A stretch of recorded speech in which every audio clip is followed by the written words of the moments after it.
वृंदावन में एक महात्मा थे, उनका नाम, उनको नाम तो पता नहीं, लेकिन उनको सब घड़ी वाले बाबा बोलते थे, क्योंकि वो अपने पैरों में घड़ी पहनते थे।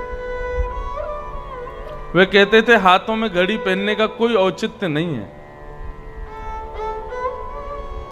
हाथ में घड़ी पहनने से क्या होता है? बोले हाथ में घड़ी यदि पहनते हैं तो हाथ तो कर्म करते हो, कर्म पर काल का नियंत्रण नहीं होता, गति पर काल का नियंत्रण होता है, इसलिए वो पांव में घड़ी पहनते थे। तो इनका भाव मैं इसलिए बता रहा हूं कि ये महात्मा इतने अच्छे थे। वे कैसे रहते थे?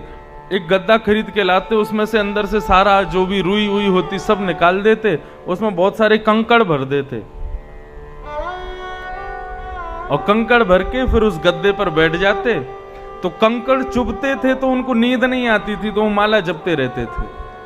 कंकड़ की चुभन से उनको नींद नहीं आती थी और 1 दिन 2 दिन 3 दिन तक वो कंकड़ का पत्थरों का जो बिस्तर था उनको सोने नहीं देता था, तो वो 3 दिन तक भजन ही करते रहते थे।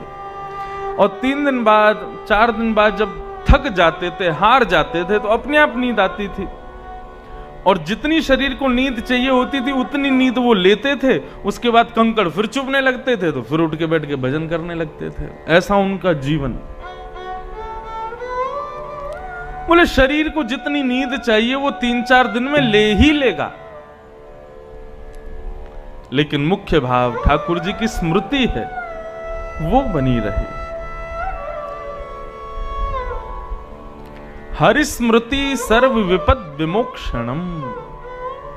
हरि स्मृति सर्व प्रकार की विपत्तियों से दुख को सबको दूर कर देती है। उसके लिए देहाध्यास की निवृत्ति बहुत जरूरी है। इसलिए चौथे दिन कृष्ण जन्मोत्सव मनाया जाता है, ताकि 3 दिन की कथा से हमारे हृदय में जितने भी विकार हैं, जितनी भी दूषित भाव हैं, हमारी जो भी गलत आदतें हैं, हम उन सब से निवृत्त हो जाएं, हमारा देहाध्यास दूर हो जाए, तब ठाकुर जी प्रकट होंगे हृदय में, तब ठाकुर जी का प्रादुर्भाव होगा। कल हम लोगों ने श्रवण किया कथा में कि नन्हे से छोटे से बालक ध्रुव ने भगवान की प्राप्ति की और भगवान से क्या मांगा? हे प्रभु,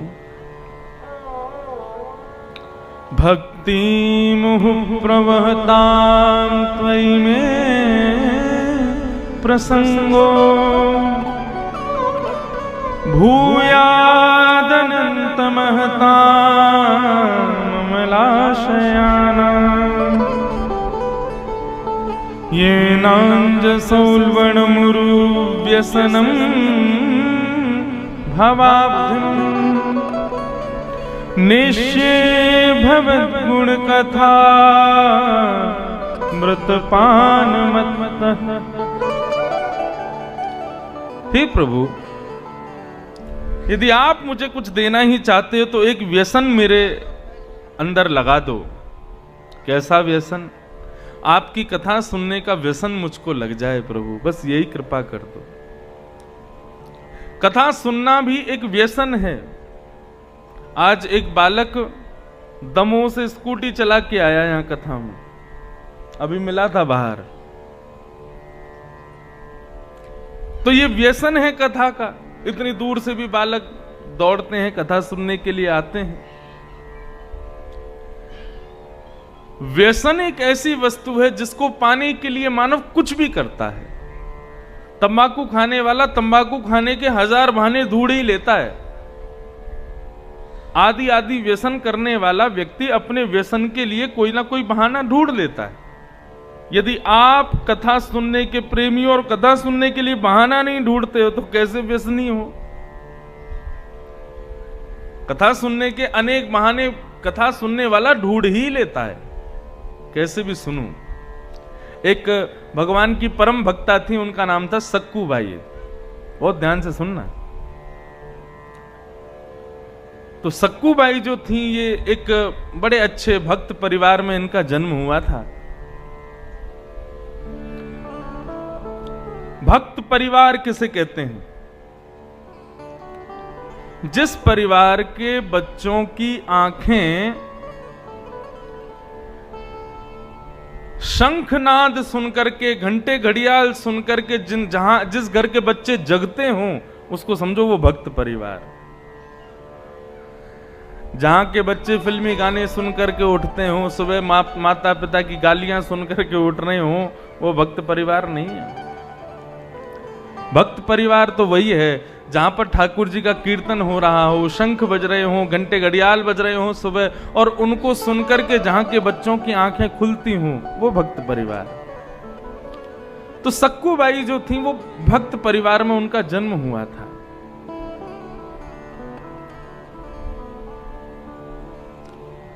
लेकिन बेटी कैसे घर में जाएगी ये कोई नहीं बता सकता। जिस परिवार में बेटी जाती है वो कैसा होगा ये कोई नहीं कह सकता। कहो तो ब्याह होने से पहले जिस घर में गई थी वो बिल्कुल कुछ था ही नहीं उनके पास, और या फिर ऐसा भी हो सकता है कि जिस घर में वो गई तो वहां जाकर के धन धान्य से भर दिया।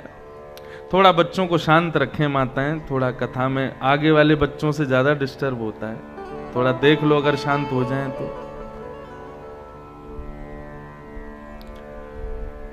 तो सक्कू बाई अपने परिवार के विपरीत घर में गई। उनका विवाह एक ऐसे खानदान में हुआ जो भक्ष भक्ष खाते थे, भक्ति से दूर दूर तक उनका कोई संबंध नहीं था। लेकिन सक्कू बाई रह रही थी अपने परिवार के साथ। उनकी सासू मां ना उनको भजन करने देती थी, ना ठाकुर जी की सेवा करने देती थी। उनकी ननद 24 घंटे उनकी नाक में नकेल डाल के रखती थी। ऐसी सक्कू बाई का परिवार। लेकिन सक्कू बाई नित्य ठाकुर जी का स्मरण मन ही मन करती थी। भक्तमाल में अंतर्निष्ठ भक्तों की कथाएं बताई गई। भक्ति जरूर नहीं है, जब तक प्रकट करके नहीं करोगे तब तक भक्ति नहीं होगी, ऐसा जरूरी नहीं है। भक्ति आप अपने हृदय में भी कर सकते हो। आपके बगल वाले को भी नहीं पता होगा कि आप मन ही मन में भक्ति कर रहे हो, ऐसी भक्ति भी विशेष होती है। इसको अंतर्निष्ठ भक्ति कहते हैं और वो ज्यादा विशेष मानी जाती। तो सक्कू बाई अपने अंदर ही अंदर भक्ति करती थी ठाकुर जी से। एकांत में जब उसको भोजन पानी बनाने से फुर्सत मिलती थी तो एकांत में बैठ जाती थी, नेत्र बंद करके हृदय में ही ठाकुर जी का बढ़िया सुंदर मंदिर बना के ठाकुर जी को विराजमान करती, उनके सामने कीर्तन गाती, नृत्य करती मन ही मन में। एक दिन सक्कू बाई अपने घर के झूठे बर्तनों को मांज रही थी, तभी उस नगर में भागवत की कथा हुई। तो भागवत जी की शोभा यात्रा, जैसे यहां पहले दिन आप लोग भयंकर गर्मी में नंगे पांव चल के आए, 2-3 माताएं बेहोश हो गईं, कई इनके पांव में छाले पड़ गए, ऐसी शोभा यात्रा निकाली महाराज। 2 दिन तक तो माताएं आई ही नहीं कथा में। बोले 2 दिन का कोटा यही हो गया शोभा यात्रा में।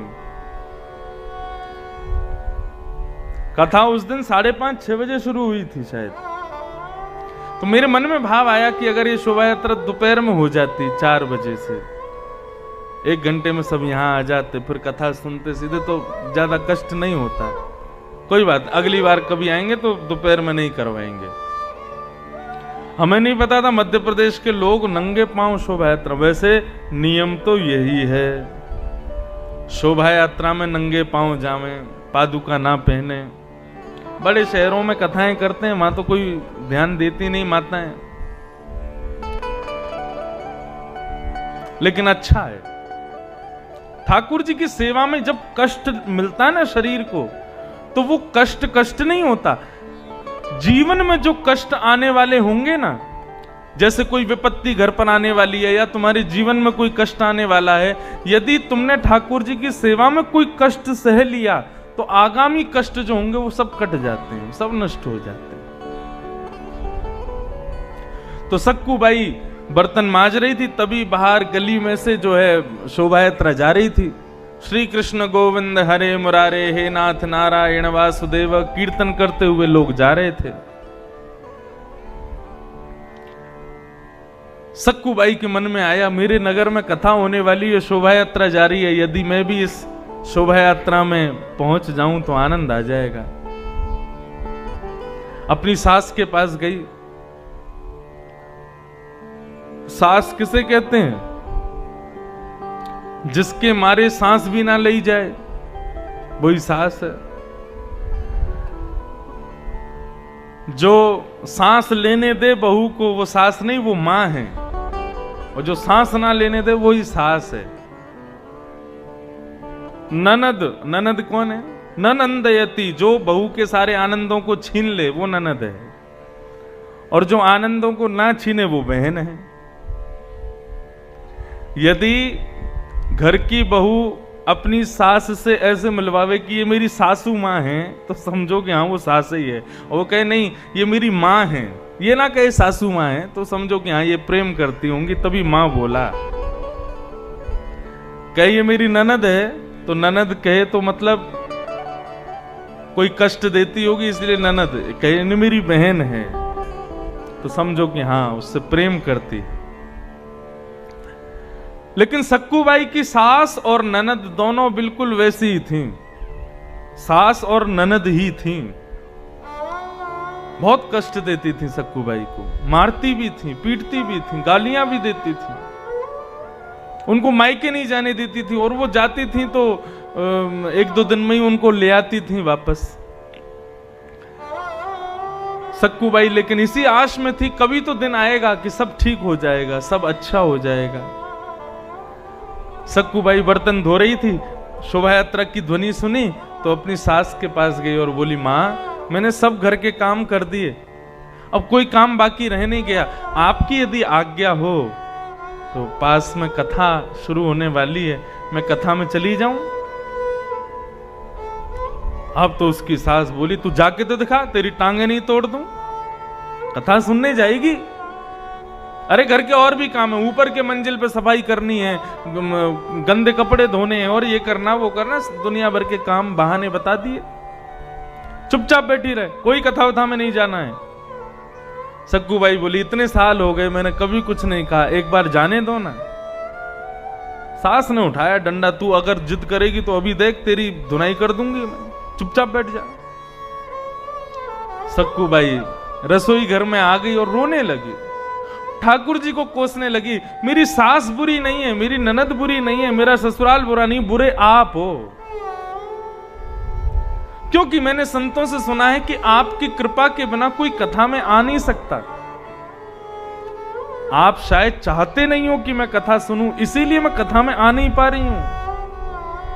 यदि आप चाहो तो मेरी सास की बुद्धि बदल जाए, मेरी ननद की बुद्धि फिर जाए, मेरे पति अच्छे हो जाएं, लेकिन आप चाहते नहीं हो, इसलिए सब बिगड़ रहा है, आप ही बुरे हो। ऐसा कह के रोने लगी, रुदन करने लगी सक्कूबाई। तो ठाकुर जी से अपने भक्तों का रुदन नहीं देखा जाता। भक्त गुस्सा हो जाए, क्रोध कर ले, सुना दे, कुछ भी करे, सब सहते हैं ठाकुर जी, लेकिन भक्त जब ठाकुर जी के सन्मुख रोता है ना, ठाकुर जी से वो नहीं देखा जाता।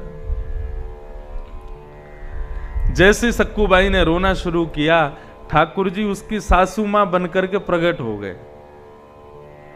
सासू मां बनकर के उसके घर में ही आ गए। उसकी सास तो सो गई थी कमरे में जाके, उसकी सास का रूप धारण करके ठाकुर जी आ गए।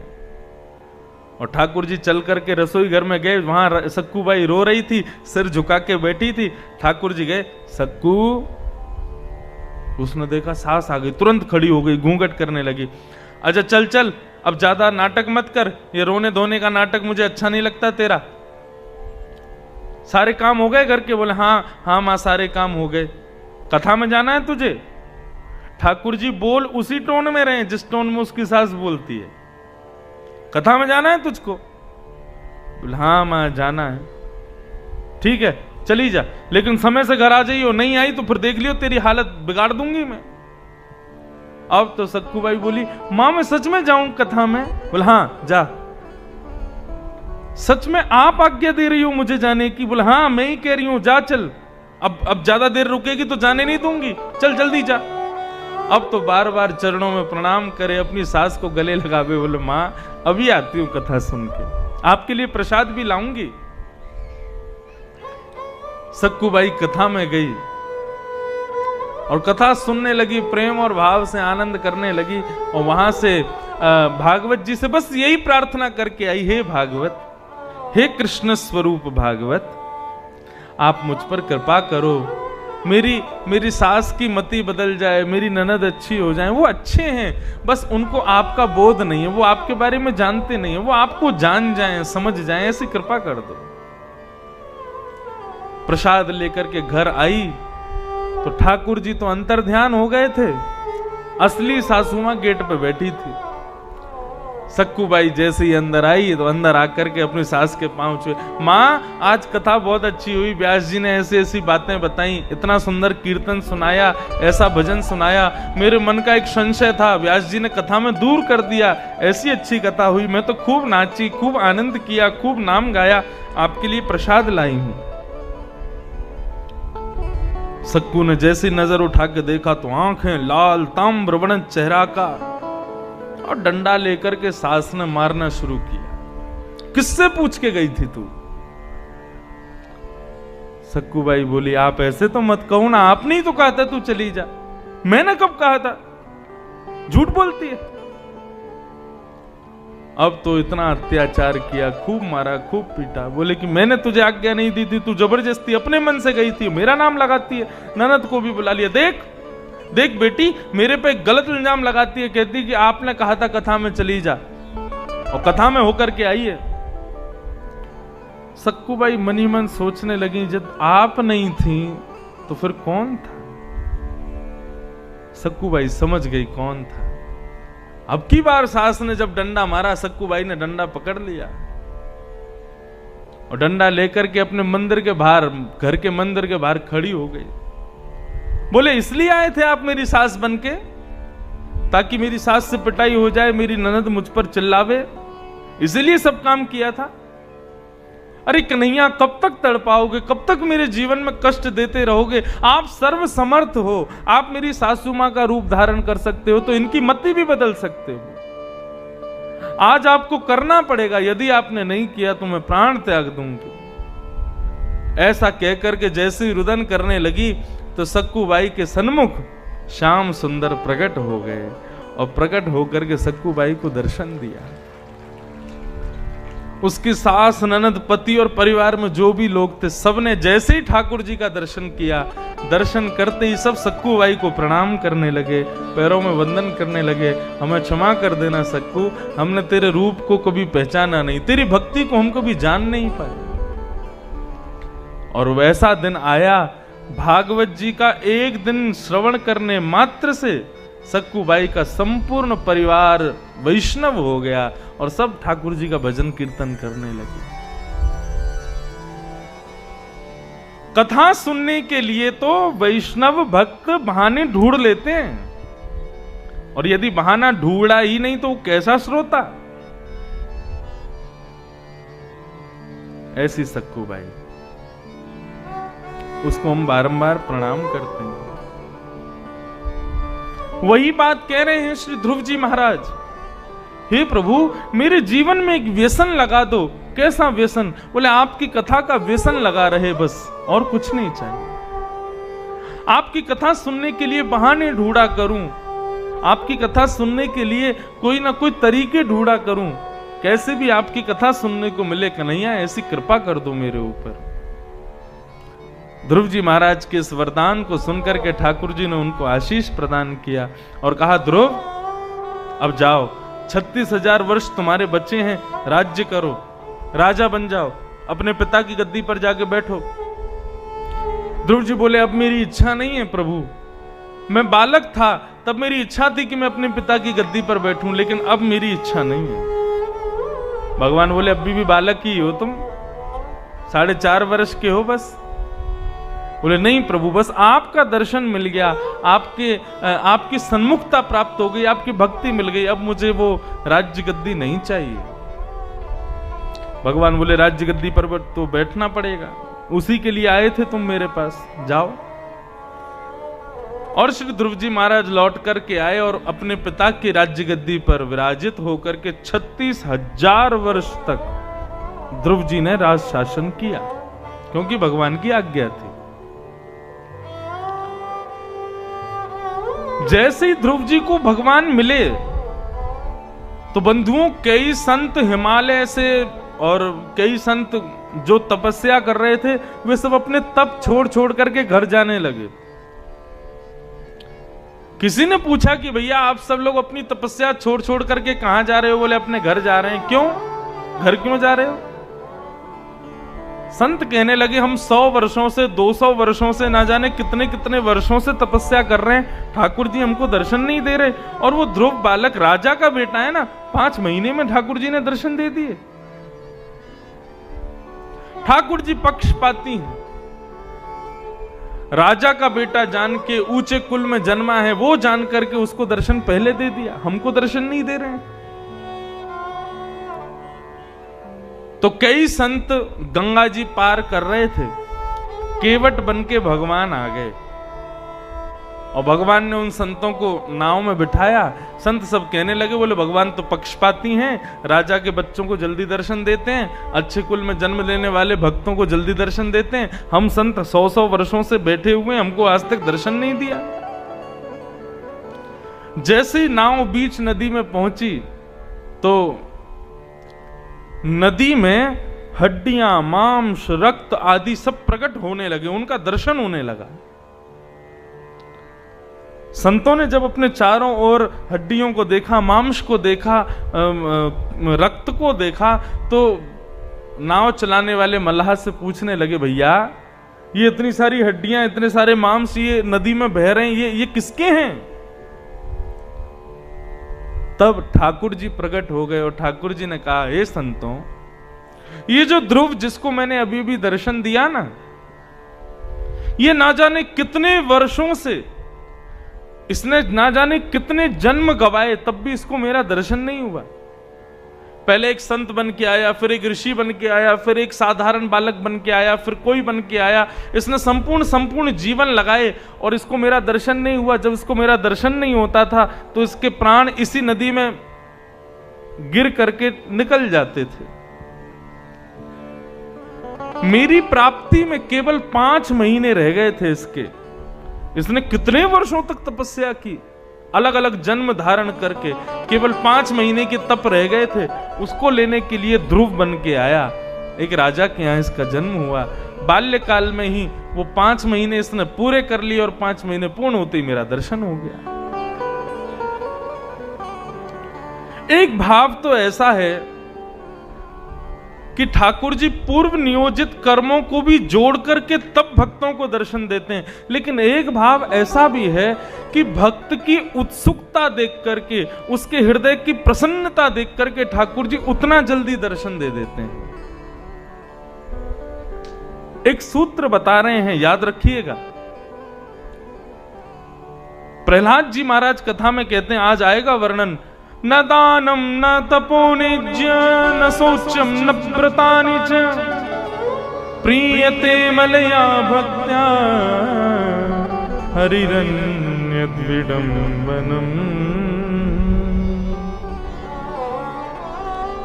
न दानम, न ठाकुर जी दान से मिलते हैं, न तप से मिलते हैं, न यज्ञ, न ही ठाकुर जी यज्ञ से मिलते हैं, न शौच्यम, न पवित्रता से मिलते हैं। ठाकुर जी न दान से, न तप से, न पवित्रता से, न यज्ञ से, इन सब से नहीं मिलते। तो किससे मिलते हैं? प्रहलाद जी कहते हैं, प्रियते मलया भक्त्या। आपकी निर्मल भक्ति, आपकी अमल भक्ति, आपकी उत्साहपूर्ण भक्ति ठाकुर जी को प्रकट करती है। आपकी भक्ति में उत्साह कितना है ठाकुर जी वो देखते हैं। एक प्रसिद्ध कथा है ना, 2 वृक्ष के नीचे 2 भक्त बैठे थे। नारद जी ने भगवान से पूछा, प्रभु 2 भक्त आपकी तपस्या कर रहे हैं, बताओ इनको दर्शन कब दोगे? तो भगवान बोले, एक भक्त से तो कह देना कि उसके ऊपर जो वृक्ष है उसमें जितने पत्ते हैं उतने दिन में दर्शन दूंगा। और दूसरे भक्त से कहना उसके पीछे जो वृक्ष है उसमें जितने पत्ते उतने वर्षों में दर्शन दूंगा। नारद जी बोले इतना भेदभाव, एक साथ दोनों भक्त तपस्या कर रहे हैं, एक को उतने दिन में दर्शन, एक को इतने वर्षों में। भगवान बोले तुम जाके बस कह दो। नारद जी आए, आकर के उन भक्तों से कहा कि भैया तुझे दर्शन, ठाकुर जी तेरे पीछे जो वृक्ष है उसमें जितने पत्ते हैं उतने दिन में दर्शन देंगे। पहले भक्त ने ऊपर देखा, विशाल वृक्ष, उसके पत्तों को गिनने लगा तो गिनने में आए तो 1000-2000 पत्ते थे। भक्त सोचने लगा भी इतने दिन और लगेंगे? बोला हाँ इतने दिन और लगेंगे। भक्त रोने लगा, राम राम राम, अपने पत्नी बच्चे परिवार सब छोड़ करके हिमालय पर आ गया, अभी इतने दिन और लगेंगे ठाकुर जी को आने में। नारद जी बोले तेरी ये हालत है, बगल वाले की क्या हालत होगी, उसको तो उतने वर्षों में मिलने वाले हैं। भगवान बोले अब तू थोड़ा धैर्य रख, इतने दिन और है मिल जाएंगे। अरे सब छोड़ दिया, बोले नहीं मुझे कोई तपस्या नहीं करनी, इतने दिन कौन प्रतीक्षा करे, मैं तो जा रहा हूं, सब छोड़ छाड़ के घर चला गया।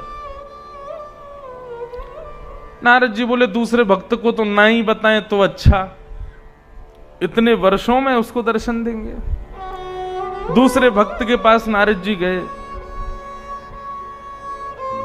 भक्त ने पूछा मुझे ठाकुर जी कब मिलेंगे?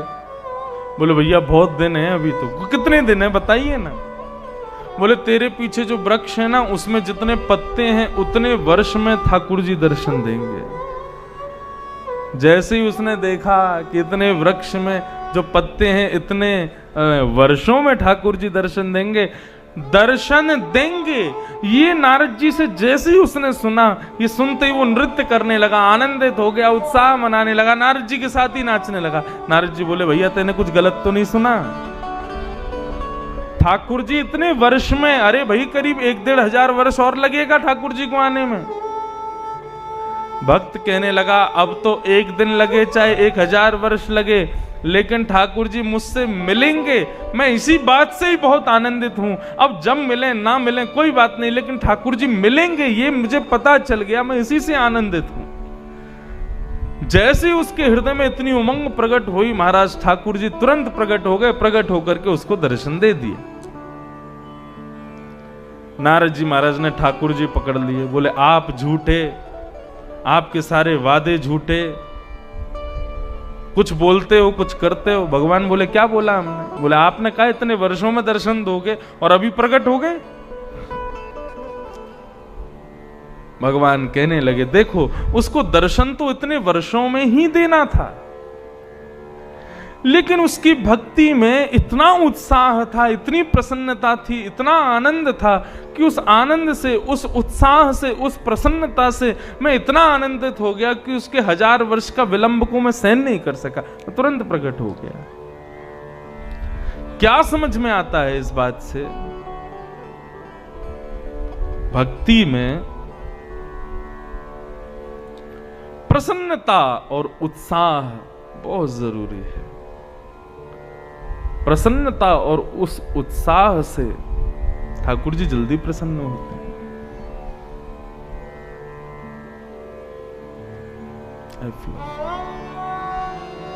एक भाव में गाता हूं कथाओं में,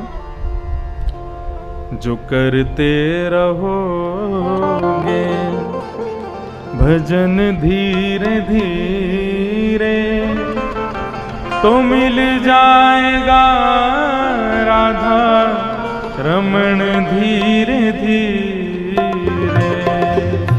जो करते रहो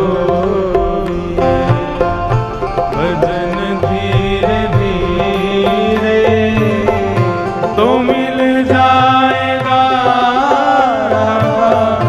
रमण धीरे धीरे। जो करते रहोगे भजन धीरे धीरे तो मिल जाएगा राधा रमण धीरे धीरे। जो करते रहोगे भजन धीरे धीरे तो मिल जाएगा राधा रमण धीरे धीरे ओ तो मिल जाएगा राधा रमण धीरे धीरे ओ तो मिल जाएगा राधा रमण धीरे श्री राधा रमण लाल की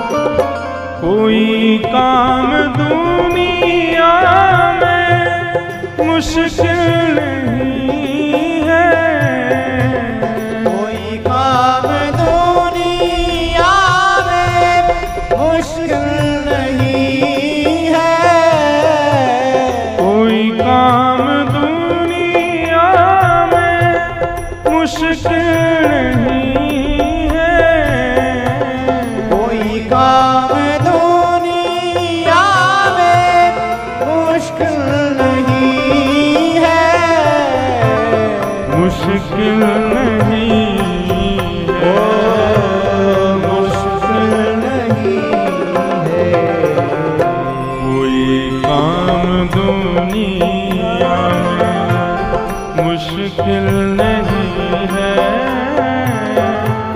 जो करते रहोगे यतन धीरे धीरे कोई काम दुनिया में मुश्किल नहीं है जो करते रहोगे यतन धीरे धीरे जो करते रहोगे भजन धीरे धीरे तो मिल जाएगा रमण धीरे धीरे जो करते रहोगे भजन धीरे धीरे तो मिल जाएगा राधा रमण धीरे राधा रमण लाल की करताल बजा के गाओ।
दिल में तमन्ना करु शुद्ध अंतः करण धीरे धीरे, अगर उनसे मिलने की दिल में तमन्ना कर सोथ अंतः करण धीरे धीरे, जो करते रहोगे भजन धीरे धीरे, तो मिल जाएगा राधा रमण धीरे धीरे, तो मिल जाएगा राधा रमण धीरे धीरे, ओ तो मिल जाएगा राधा रमण धीरे धीरे, तो मिल जाएगा राधा रमण धीरे धीरे, ओ राधा रमण धीरे धीरे, ओ राधा रमण धीरे धीरे, ओ राधा रमण धीरे धीरे, राधा रमण धीरे धीरे। ध्रुव जी महाराज ने ठाकुर जी का इस प्रकार दर्शन किया और दर्शन करने के पश्चात मृत्यु लोक त्यज मृत्यु के सिर पर पांव रखते हुए श्री ध्रुव जी महाराज वैकुंठ को प्रस्थान कर गए। इस प्रकार ध्रुव जी का पावन चरित्र भाव बताया गया। ध्रुव जी के वंश में एक राजा हुए, उनका नाम हुआ अंग।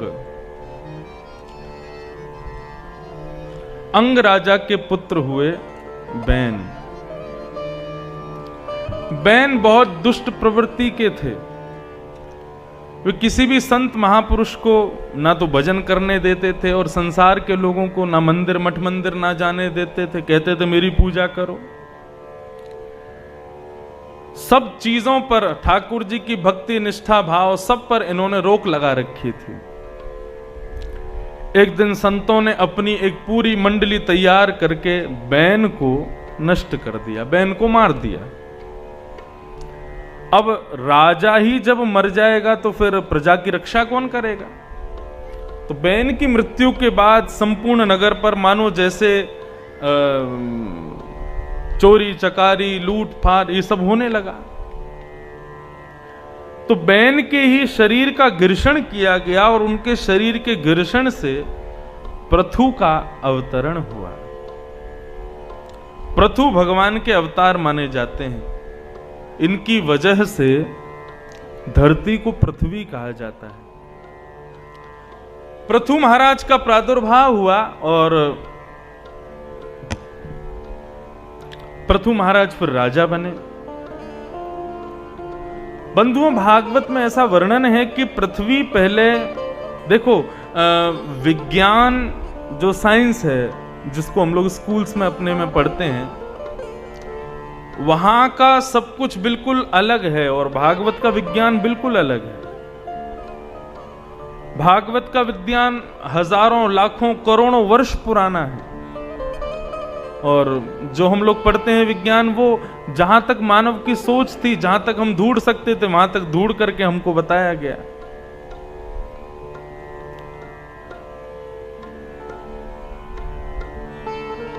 भागवत में वर्णन है कि पहले पृथ्वी पर समतल जमीन नहीं होती थी। बहुत ध्यान से सुने सब लोग, पहले समतल जमीन नहीं थी पृथ्वी पर, केवल पहाड़ और समुद्र, ये दो ही थे। जबलपुर आदि क्षेत्र तो आज भी कई जगह पहाड़ हैं, कई जगह आज भी यहां पर गड्ढे हैं। एक कौन सी स्थान है यहीं पास में, पाताल कोट, कितना नीचे है जमीन से। तो इस प्रकार से पहले पृथ्वी जो थी वो ऊबड़ खाबड़ ही थी। ये समतल जमीन तो थी ही नहीं। इसके कारण पृथ्वी पर रहने वाले लोगों को एक कष्ट रहता था कि वर्षा का पानी रुक नहीं पाता था। वर्षा होती थी और सारा पानी बह करके समुद्रों में मिल जाता था।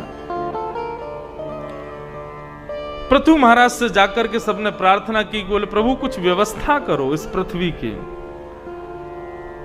तब पृथु महाराज ने आधी से ज्यादा पृथ्वी को अपने बाणों के द्वारा समतल बनाया, तभी इस धरती को पृथ्वी कहा गया, क्योंकि पृथु महाराज ने इसका निर्माण किया, समतल बनाया। और फिर खेती बाड़ी करना भी श्री पृथु महाराज ने ही प्रारंभ किया, क्योंकि जब राजा बैन इस पृथ्वी के राजा बने थे, उन्होंने सब चीज पर रोक लगा दी थी। ना यज्ञ होते थे, ना हवन होते थे, ना ठाकुर जी की सेवा होती थी, कुछ नहीं होता था। अनेक वर्षों तक जब यज्ञ नहीं हुए, ठाकुर जी की सेवा नहीं हुई, भोग पदार्थ बनाए नहीं गए, तो पृथ्वी ने स्वयं को बंजर बना लिया। बहुत ध्यान से सुनने वाली बात है ये। पृथ्वी पर गेहूं उगने, सब्जियां उगनी, पेड़ पौधे उगने बंद हो गए थे। पृथ्वी नाराज हो गई थी। पृथु महाराज से जाकर के जब सबने कहा कि महाराज हमको खाने के लिए कोई अन्न नहीं मिलता, कुछ भी वस्तु नहीं मिलती, तब पृथु महाराज ने पृथ्वी से कहा कि तुम अन्न क्यों नहीं उगाती हो, तुम सब्जी आदियों को प्रकट क्यों नहीं करती हो। तब पृथ्वी प्रकट होकर के रुदन करते हुए कहते हैं, हे महाराज पृथु, मैं ये अन्न और जो कुछ भी स्वयं से प्रकट करती हूं, ये मानवों के भोजन के लिए प्रकट नहीं करती। मैं इसलिए इनको प्रकट करती हूं ताकि मेरे ऊपर उत्पन्न होने वाली वस्तुओं से ठाकुर जी का भोग लग सके, ठाकुर जी का यज्ञ हो सके, ठाकुर जी की सेवा में उसका प्रयोग हो सके। लेकिन जब से ये राजा बैन आए थे, तब से एक भी अन्न का दाना मेरे ऊपर प्रकट होने वाला ठाकुर जी की सेवा में नहीं लगाया गया। उससे मुझे कष्ट हुआ, इसलिए मैंने स्वयं के समस्त गुणों को स्वयं में दबा लिया, मैं स्वयं बंजर बन गई हूं। आप यदि मुझे आश्वासन देंगे कि मैं जो अन्न प्रकट करूंगी, मैं जो सब्जियां प्रकट करूंगी, मैं जो कुछ भी प्रकट करूंगी अपने ऊपर, उनका कुछ भाग ठाकुर जी की सेवा में प्रयोग किया जाएगा, ये वचन मुझको दीजिए तो मैं सबको प्रकट करना शुरू करूंगा। तब पृथु महाराज ने उनको वचन दिया, बोले मैं वचन देता हूं जब तक इस पृथ्वी का, ये पृथ्वी रहेगी, तब तक इस पूरे विश्व के किसी कोने में कोई तो यज्ञ करने वाला होगा, कोई तो ठाकुर जी का भोग लगाने वाला होगा। तुम्हारा अन्न व्यर्थ किसी मानव के पेट में नहीं जाएगा, ठाकुर जी के सन्मुख जाएगा, ये मेरा वचन है। तब पृथ्वी ने अन्न उगाना, चावल उगाना, ज्वार उगाना, सब्जियां उगाना शुरू किया। इसलिए भी इस धरती को पृथ्वी कहा गया, क्योंकि पृथु महाराज ने इसको धरती बनाया, पृथ्वी योग्य बनाया। पृथु महाराज ने 100 अश्वमेध यज्ञ किए। अश्वमेध यज्ञ यदि कोई 100 कर ले तो उसको या तो ब्रह्मा की पदवी मिलेगी या इंद्र की पदवी मिलेगी। ये इंद्र ब्रह्मा आदि जो देवताओं के, ये सब पदवियां हैं, ये इनके नाम नहीं है। जैसे प्रधानमंत्री एक पदवी है, ठीक वैसे ही इंद्र भी एक पदवी है, ब्रह्मा भी एक पदवी है, सूर्य भी एक पदवी है, चंद्र भी एक पदवी है, वरुण भी एक पदवी है। इनको संभालने वाले अलग अलग लोग नियुक्त होते हैं हर संवत्सर में।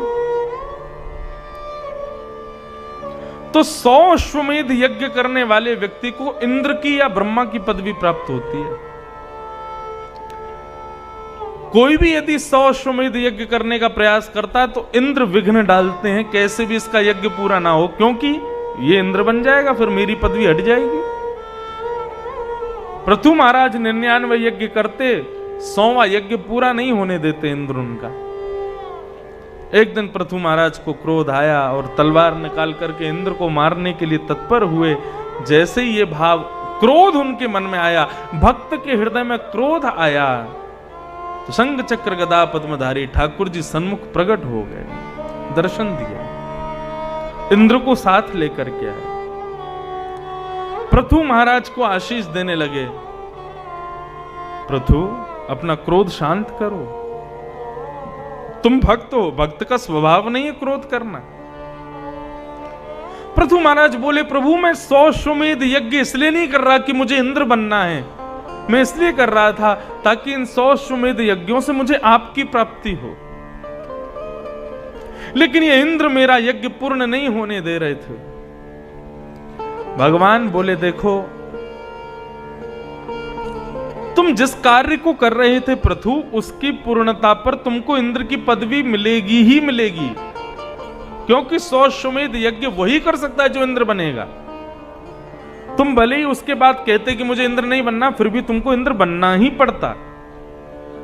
इसलिए मैं ही ये चाह रहा था कि तुम्हारे यज्ञ पूरे ना हो, क्योंकि तुम मेरे भक्त हो, और यदि तुम इंद्र बन जाओगे तो मेरी भक्ति से विमुख हो जाओगे। इसीलिए तुम्हारे 99 यज्ञ हो रहे थे।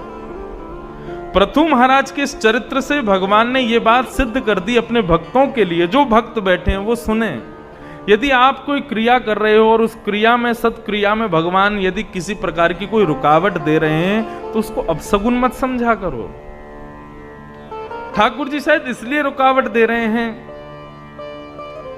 कि ठाकुर जी शायद चाहते नहीं है कि वो तुम्हारे लिए अच्छा होगा, तुम वैसा मत करो। एक व्यक्ति हमारे एक प्रिय हैं कथा के, वो बहुत सालों से लग रहे हैं कि उनको एमएलए बनना है, एमएलए की टिकट मिल जाए, हर बार प्रयास करते हैं, बेचारे करोड़ों रुपया खर्च करते हैं, रह जाते हैं। इस बार उनको मिली नहीं।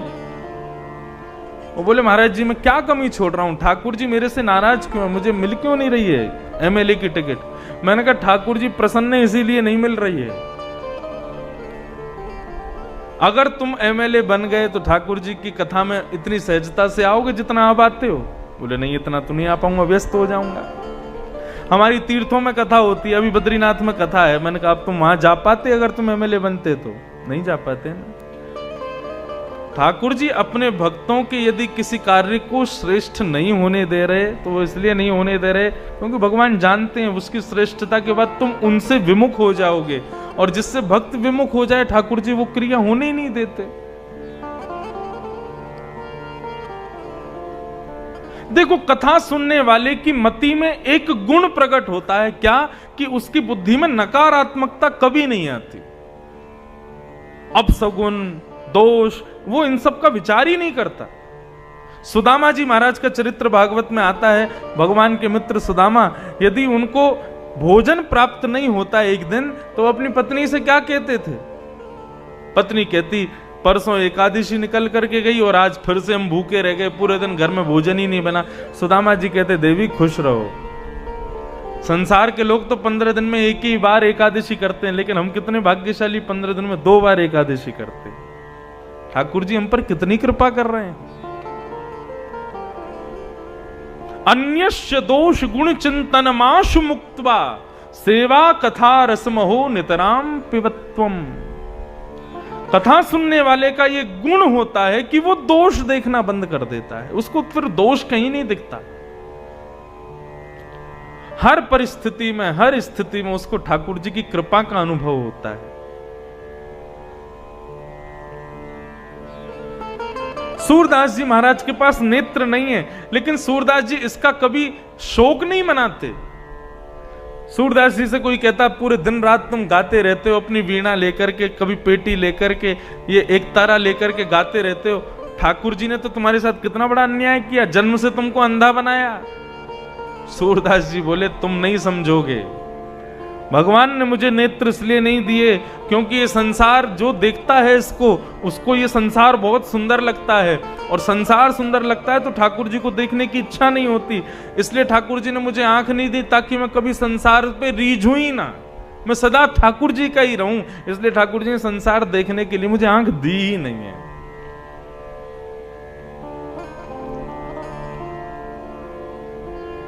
ऐसी भक्ति, आपके पास जो अभाव है उस अभाव को ठाकुर जी की कृपा समझ करके रहो, जियो। पृथु महाराज पर ठाकुर जी ने कृपा की। पृथु महाराज ने कहा, प्रभु मैं कुछ मांगना चाहता हूं। आहा, क्या मांगा है पृथु ने? भगवान बोले, मांगो, क्या चाहिए? बोले प्रभु आपकी कथा सुनने के लिए ना 2 कान मुझे कम लगते हैं, ऐसी कृपा कर दो मेरे अंग में अनगिनत कान प्रकट हो जाएं, मैं अपने रोम रोम से आपकी कथा सुनूं प्रभु, ऐसी कृपा कर दो मुझ पर। रोम रोम हूं मैं तो श्रवणमयी रे, कृष्ण नाम जपते श्रवण सुनो लियारी, भूली री भवन में तो बाबरी भई रे। पृथु महाराज को बारंबार प्रणाम करते हैं। इन्हीं के वंश में प्राचीन वरही और उनके 10 प्रचेता पुत्र हुए। आदि आदि उन सब की कथाएं यहां पर बताई गई, जहां पर रुद्र गीत गाया गया। श्रीमद् भागवत का सबसे प्रथम गीत है रुद्र गीत। आगे इन्हीं के वंश में ऋषभ देव भगवान की कथा बताई गई। भगवान का एक अवतार हुआ ऋषभ देव। ऋषभ देव के 100 पुत्र हुए। इनके सबसे बड़े पुत्र का नाम था भरत। शकुंतलानंदन भरत, ऋषभ देव के पुत्र भरत और राम जी के पुत्र भरत, 3 भरत हैं। ये वही भरत हैं जो आगे चल के जड़ भरत के नाम से कहलाए जाएंगे। बहुत सुंदर प्रसंग है, ध्यान से सुनिएगा। तो ऋषभ देव के 100 पुत्र हुए, जिनमें सबसे बड़े पुत्र का नाम है भरत। ऋषभ देव अपने पुत्रों को एक साथ बिठाते हैं और उनको एक ना एक ज्ञान उपदेश करते हैं। प्रत्येक माता पिता को चाहिए हर दिन आधा घंटा निकाल के अपने बच्चों से वार्तालाप किया करें और उस वार्ता के समय पर अपने जीवन के कुछ अनुभव उनके साथ साझा करें। जो माता पिता अपने बालकों को एकांत में समय नहीं देते, अपने जीवन के अनुभव उनको नहीं बताते, ऐसे माता पिता बालकों के शत्रु बताए जाते हैं। माता शत्रु पिता वैरी ये न बालो न पाठितः। जो अपने बालकों को जीवन के पाठ नहीं पढ़ाते, ऐसी माता शत्रु मानी जाती है, पिता बैरी माने जाते हैं। इसलिए बच्चों को एकांत में जरूर, एक पिता थे वो अपने बेटे को रोज 1 रुपया एक सिक्का देते थे और कहते थे बेटा जाओ इसको कुएं में फेंक दो। बेटा रोज जाता और 1 का सिक्का लेके और कुएं में फेंक देता। पिता बेचारा छोटा मोटा काम करता था, जितनी कमाई करके लाता उसमें से रोज 1 रुपया निकाल के अपने पुत्र को देता और कहता इसको फेंक दो। बेटा रोज फेंक देता। 10 वर्षों तक पुत्र का यही नियम रहा। जब वो 20 साल का हो गया बेटा, तो अब तो उसका नियम था, रोज अपने आप पिता से मांगता था, पिताजी 1 रुपया नहीं दिया आज आपने, तो पिताजी कहते हाँ भूल गया बेटा, ले डाल दे। 10 सालों से अनवरत कुएं में 1 रुपया डाल रहा था बेटा। एक दिन पिता का थोड़ा स्वास्थ्य नरम हो गया, अस्वस्थ था। रात्रि में बेटा पिता के पास गया, पिताजी 1 रुपया दो, कुएं में डालना है। पिताजी बोले बेटा आज मेरा स्वास्थ्य ठीक नहीं है, कहीं कमाई भी नहीं हुई, अब तू बड़ा हो गया है, चल जा कहीं जाके थोड़ी कमाई करके ला और अपना नियम मत तोड़ना, 1 रुपया डाल देना कुएं में। बेटा बोला ठीक है। 20 साल का ही था, ज्यादा बड़ा भी नहीं था, तो कहां जाए काम करने। किसी रेस्टोरेंट में उसको बर्तन धोने की नौकरी मिल गई।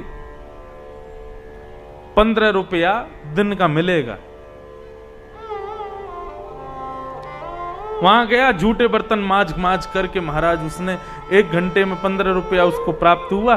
15 रुपया घर लेकर के आया, आकर के हांफने लगा, जल पीवे और कभी महाराज लेटे, कभी अपने पसीना पहुंचे, कपड़े बदले, नहावे।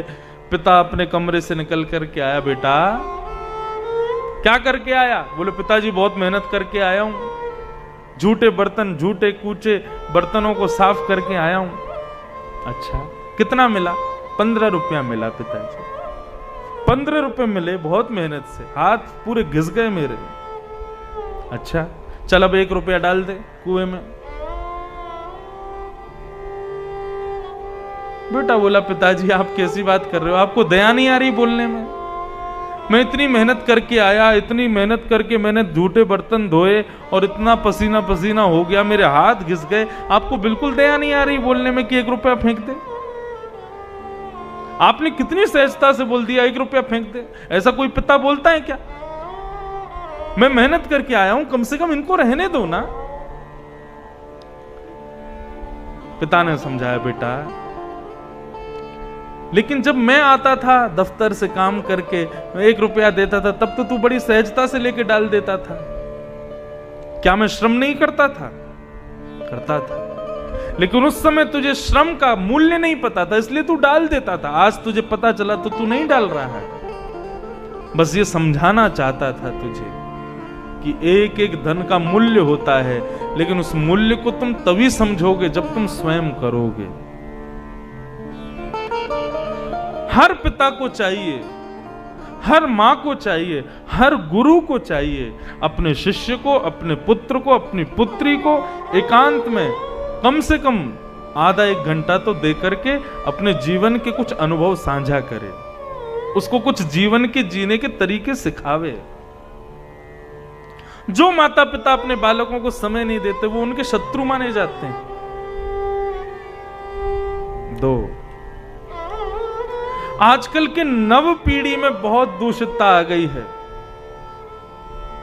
बच्चों को शांत रखने के लिए, बच्चों का मन बहलाने के लिए, बच्चे परेशान ना करें, हम उनको फोन पकड़ा देते हैं। छोटे छोटे बच्चों को वो फोन देख करके वो खुश रहते हैं, खा भी लेते हैं, सो भी लेते हैं, पढ़ भी लेते हैं, सब फोन से ही कर लेते हैं।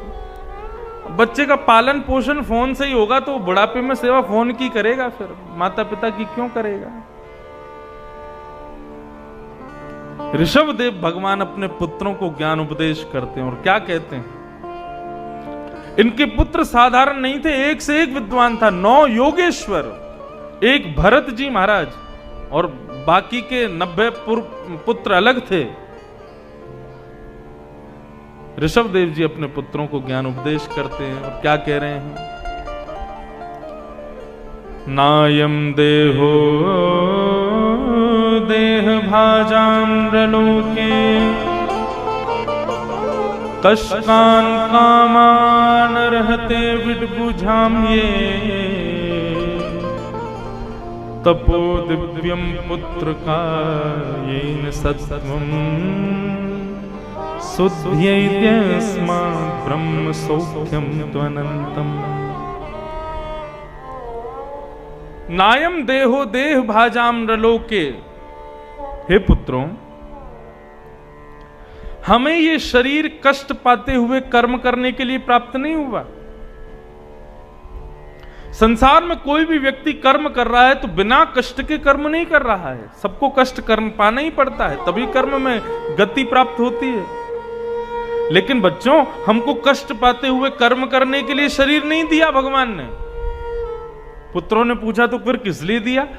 बोले तपो दिव्यम पुत्र कायेन सत्वम शुद्ध्यैद्यस्मात् ब्रह्म सौख्यम त्वनन्तम। हरि स्मृति करते हुए कर्म करने के लिए भगवान ने हमको शरीर दिया है, ना कि कष्ट पाते हुए कर्म करने के लिए।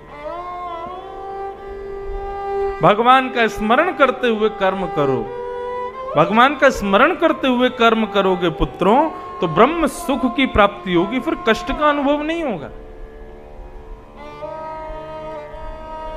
नाम जपते चलो, काम करते चलो, हर समय कृष्ण का ध्यान धरते चलो, काम की वासना को मिटाते चलो, कृष्ण गोविंद गोपाल गाते चलो। दुख में फूलो मती, सुख में भूलो मती, प्राण जाए मगर नाम भूलो मती, मुरली वाले को मन से रिझाते चलो, कृष्ण गोविंद गोपाल गाते चलो। आप कुछ भी करो, हर समय कृष्ण स्मृति मन में रखो। ऑफिस जाओ, स्कूल जाओ, कॉलेज जाओ, विदेश जाओ, परदेश जाओ, फ्लाइट में बैठो, रेल में बैठो, बस में बैठो, हर स्थिति में कृष्ण स्मरण बना रहे। तो यहां पर ऋषभदेव कह रहे हैं तो संसार में जो कष्ट का अनुभव हमको होता है ना, वो कष्ट का अनुभव नष्ट हो जाएगा। ब्रह्म सौख्यम त्वनंतम, ब्रह्म सुख की प्राप्ति होगी हमेशा कृष्ण स्मरण करोगे तो। हर स्थिति में, हर परिस्थिति में, हर व्यक्ति में कृष्ण का दर्शन करो।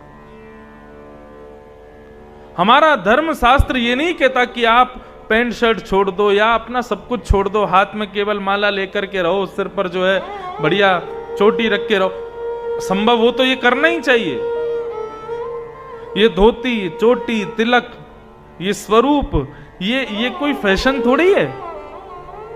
जिस प्रकार सौभाग्यवती नारी अपने मांग में सिंदूर लगाती है, गले में मंगलसूत्र पहनती है, साड़ी पहनती है, उसका एक ये स्वरूप है कि वो सौभाग्यवती नारी है। ऐसे ही कृष्ण संबंधियों का सौभाग्य है ये। हम तिलक नहीं लगाते हैं। ये तिलक का भाव क्या है? बोले ये ठाकुर जी का एक प्रकार से हमारे प्रियतम ने हमारा सिंदूर लगाया है, हमारा ब्याह हो गया है उनसे। हम गले में कंठी नहीं पहनते, वो कंठी हमारा मंगलसूत्र है, ठाकुर जी से ब्याह हो गया है। ये सब जो चिन्ह है ना, ये सब ठाकुर जी के संबंध के चिन्ह हैं। ये सब ठाकुर जी के संबंध के चिन्ह हैं। दूर से आ रही आवाज।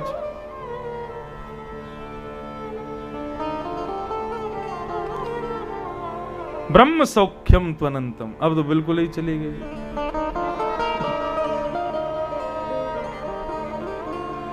तपो दिव्यम पुत्र कायेन सत्वम सुदे दस्मात् ब्रह्म सौख्यम त्वनंतम। ये भाव भरत जी महाराज ने जब सुना तो भरत जी महाराज ने अपने पिता की इस बात पर अमल किया और एक दिन समय आने पर भरत जी ने अपनी राज्य पदवी छोड़ दी, अपना राज्य छोड़ दिया और सब छोड़ करके वन में चले गए। वन में जाकर के भगवान का भजन करने लगे।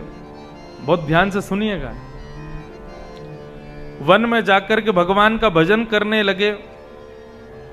लेकिन बंधु, आसक्ति एक ऐसी रस्सी है हमारे भीतर, वो किसी में भी लग सकती है।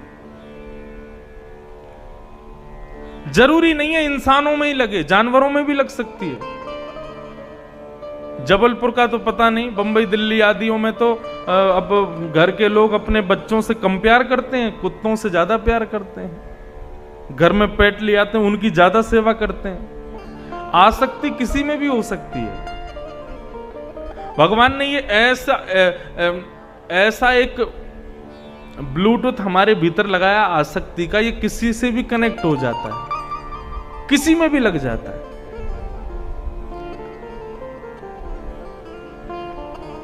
भरत जी महाराज अपनी पत्नी को छोड़ के गए, अपने बच्चों को छोड़ के गए, अपने परिवार को छोड़ करके गए, लेकिन वन में जाकर के एक हिरण के बालक में आसक्त हो गए। एक हिरण के बालक में उनकी आसक्ति हो गई और अब उस हिरण के बालक को ही निलाते हैं, उसी को खिलाते हैं, उसी को सुलाते हैं, पूरे दिन उसी की सेवा करते हैं। अब धीरे धीरे भजन कम होने लगा और उस बालक में ही आसक्ति बढ़ने लग गई। हमारे पूज्य पिताजी महाराज कहते हैं, जो व्यक्ति अपने घर में कुकर आदि ला करके उनकी सेवा करते हैं, वो अपने अगले जन्म की तैयारी करते हैं। अगले जन्म में वो वही बनेंगे, निश्चित है बिल्कुल। और फिर वो भी किसी के घर में जाके अपनी सेवा करवाएंगे उसी रूप में। सेवा तो ठाकुर जी की होनी चाहिए, सेवा तो गौ माता की होनी चाहिए। गाय में यदि आसक्ति हो गई तो दोबारा गाय बनोगे, ऐसा नहीं है। महाभारत के अनुशासन पर्व में पितामह भीष्म कहते हैं, यदि गौ माता का कोई व्यक्ति गलती से स्पर्श कर ले, बहुत ध्यान से सुनिएगा, आप किसी मार्ग पर जा रहे थे और सामने से एक गाय आ रही है, यदि गलती से आपने उसके कंधे पर हाथ रख दिया, गलती से उसको छू लिया, भाव से नहीं, गलती से, उसका प्रभाव क्या होगा? तो कहते हैं वो व्यक्ति देखो अपने कर्मानुसार नरक तो जाएगा, क्योंकि जीवन में कभी उसने गौ माता की सेवा नहीं की, ठाकुर जी का दर्शन नहीं किया, कथा नहीं सुनी, नदियों में स्नान नहीं किया, तीर्थ यात्रा नहीं की तो नरक तो जाएगा।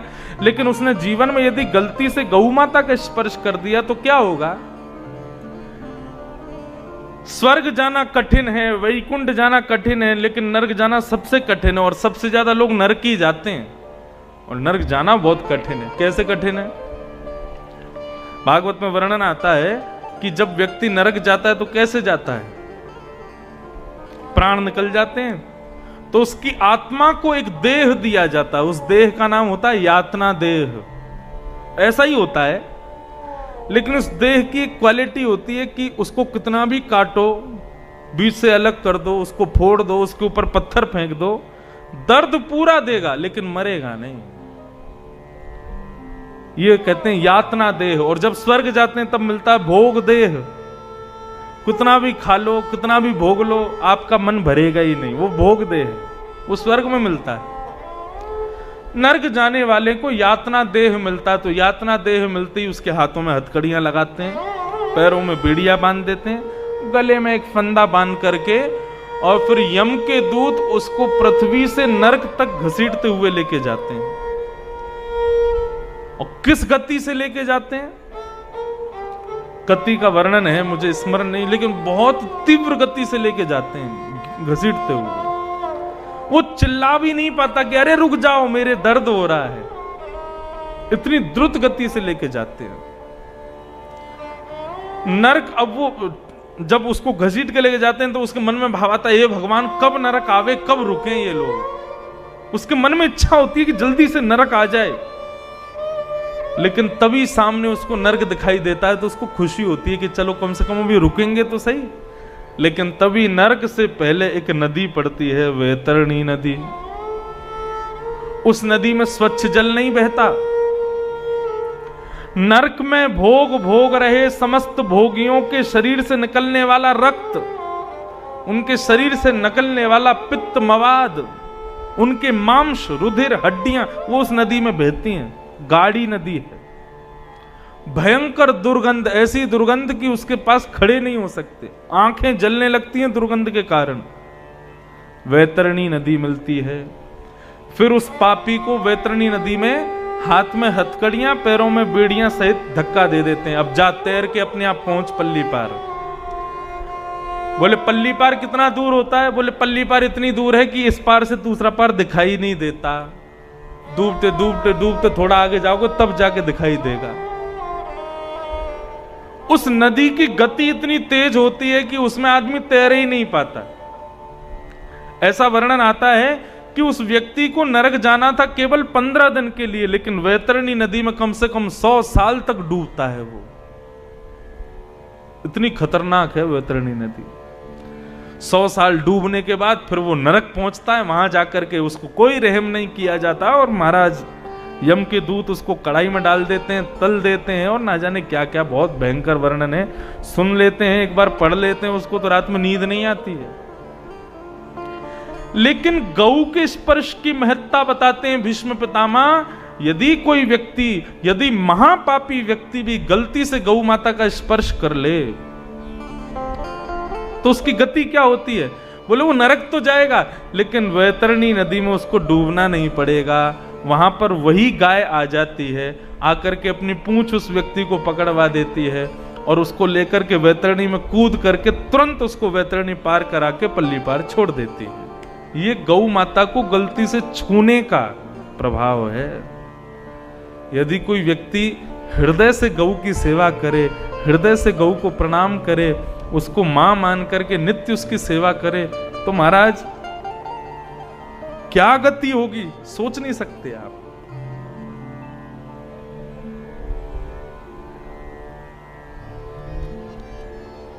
आगे गाय पाछे गाय, इत गाय उत गाय, गोविंद को गायन में बसवो ही भावे। ठाकुर जी सदा सर्वदा गायों में ही रहते, गायों में ही उनको सुख मिलता है। गाय पशु नहीं है, वो मां है हमारी। क्योंकि जब मैं ये बात कहता हूं ना कि जो लोग अपने घर में पशु लाते हैं वो अगले जन्म की तैयारी करते हैं, तो लोग हमसे कहते हैं महाराज जी आपके घर में तो गैया हैं, तो आप गैया बनोगे अगले जन्म में। नहीं, गाय पशु नहीं है, गौ तो मुक्तिदायिनी है, ठाकुर जी की प्राप्ति कराती है गौ, उसकी सेवा करो।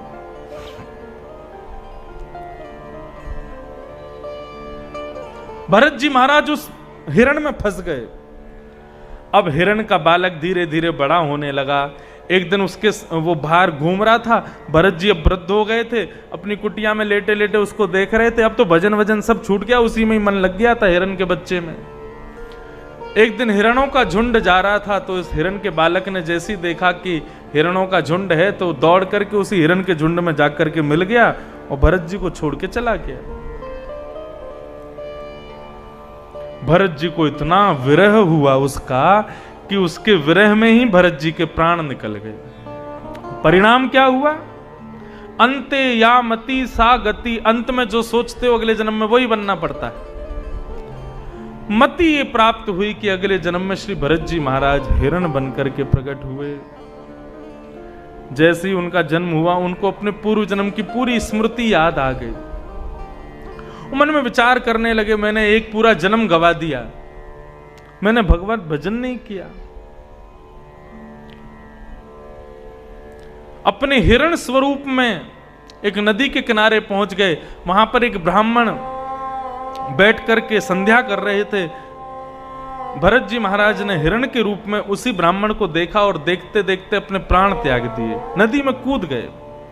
ब्राह्मण को देखते हुए प्राण त्यागे, तो अगले जन्म में, तीसरे जन्म में फिर वही भरत जी महाराज जो पहले भरत थे, फिर हिरण बने। हिरण के बाद अब वह पुनः ब्राह्मण बने। एक ब्राह्मण कुल में उनका जन्म हुआ। पूर्व जन्म की कुछ तपस्या के कारण उनको एक भगवान ने शक्ति प्रदान की कि उनको अपने पूर्व जन्म की पूरी स्मृति थी कि मैं कौन था, मैं फिर हिरण बना, अब ये मेरा तीसरा जन्म है।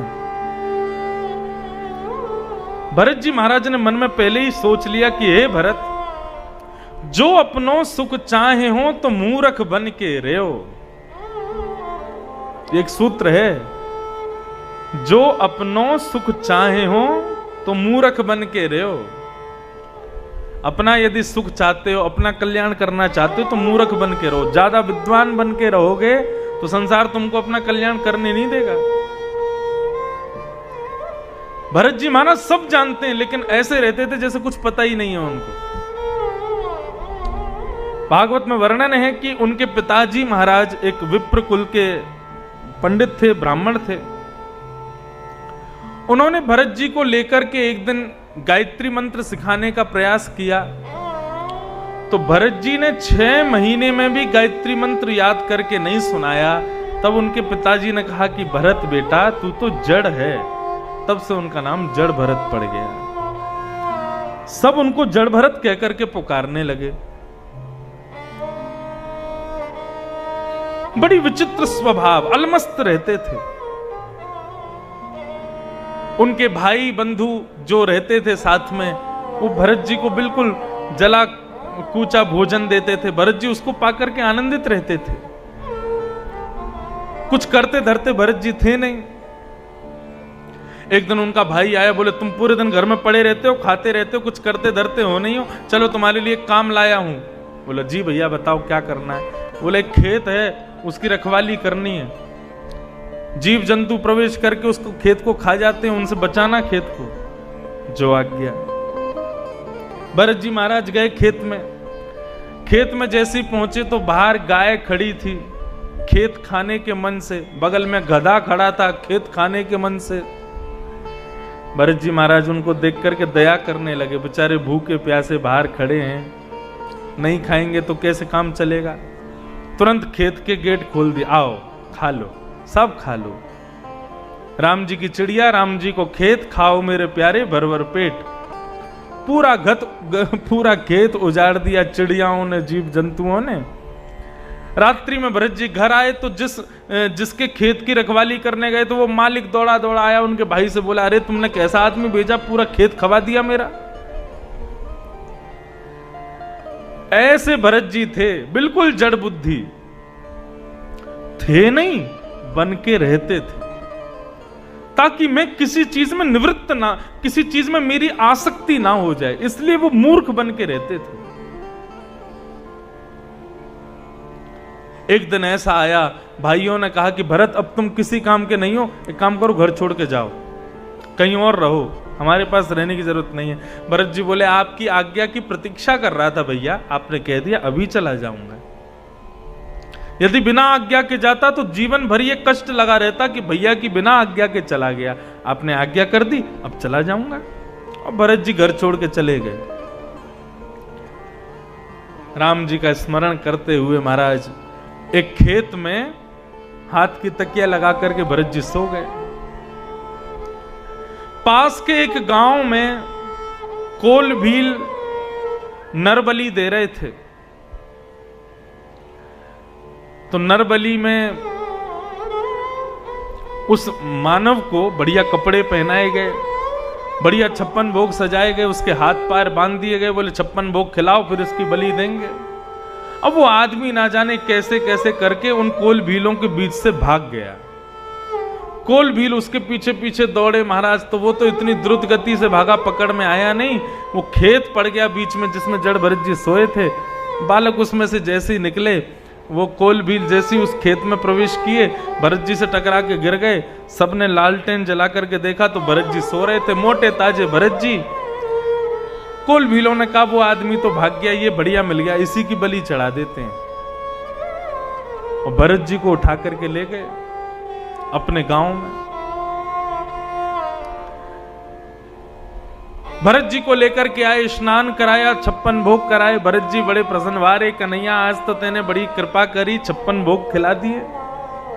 नए कपड़े पहनाए गए भरत जी को। भरत जी बड़े खुश, बोले आज तो बढ़िया कपड़े पहनाए जा रहे हैं, बढ़िया भोग खिलाया जा रहा है, नदी में स्नान कराया जा रहा है। उनको क्या पता था इन सब के पीछे क्या होने वाला है। अंत में जब सब क्रिया पूरी हो गई, भरत जी के दोनों हाथ पीछे बांध दिए गए और उनको काली मंदिर में काली के सामने ले जाकर के बिठा दिए। भरत जी काली को देखने लगे और मन में विचार करने लगे, ये सब क्या हो रहा है कन्हैया, ये तो तेरा बड़ा बढ़िया स्वरूप है, लाल लाल जीभ निकाल करके बड़ी बड़ी आंखन से निहार रहे हो है, अरे मेरो कन्हैया कितना प्यारो लग रहा है।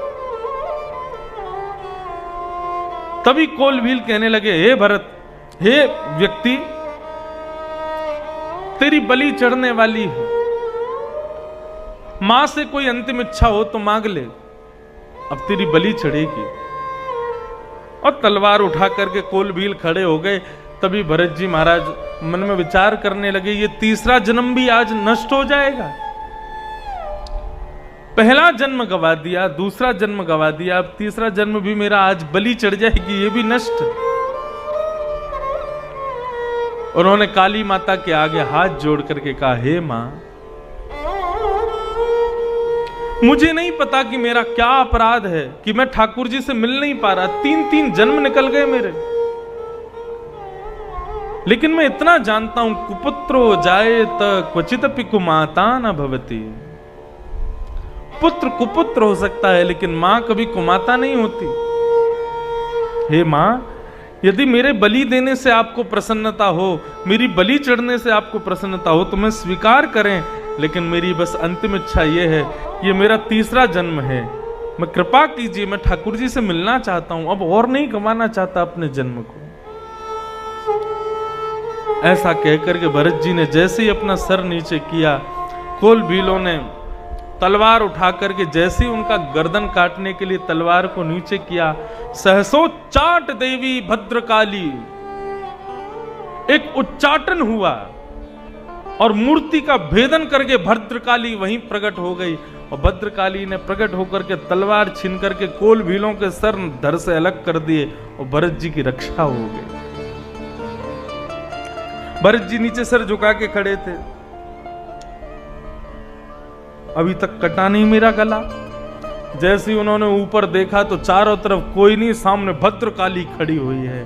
और भद्रकाली का विशाल रूप देख करके भरत जी चरणों में प्रणाम करने लगे, धन्यवाद मां, आपने बड़ी कृपा की, मेरी रक्षा की।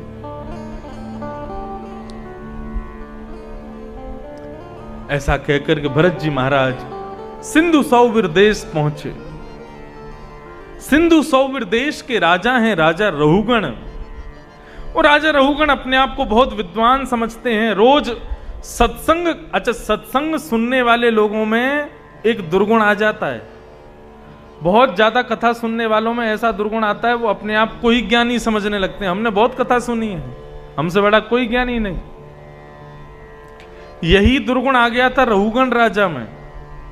वो इतनी कथा सुन चुके थे कि उनको लगता था कि मुझसे बड़ा कोई ज्ञानी नहीं है। एक दिन रहुगण राजा पालकी में बैठ के सत्संग में जाते थे, तो एक कहार उठाने वाला नहीं आया।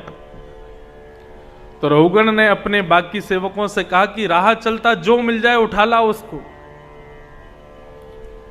बाकी के कहार गए तो नदी के किनारे भरत जी महाराज बैठे मिल गए।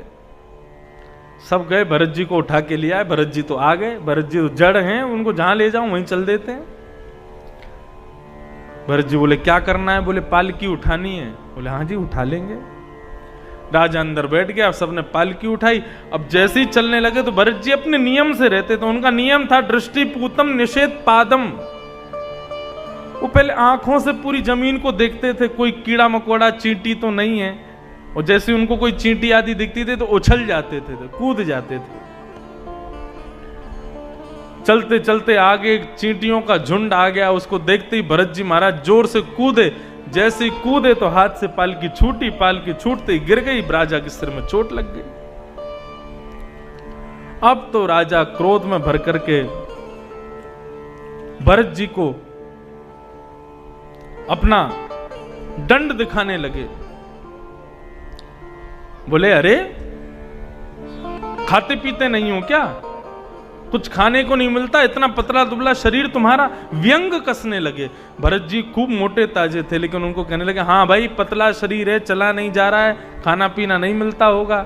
अरे अकेला ही पूरी पालकी को उठा रहा है, अकेला ही पूरे भार को उठा के चल रहा है, इसको कष्ट हो रहा है, अकेला ही तो कर रहा है सारे काम।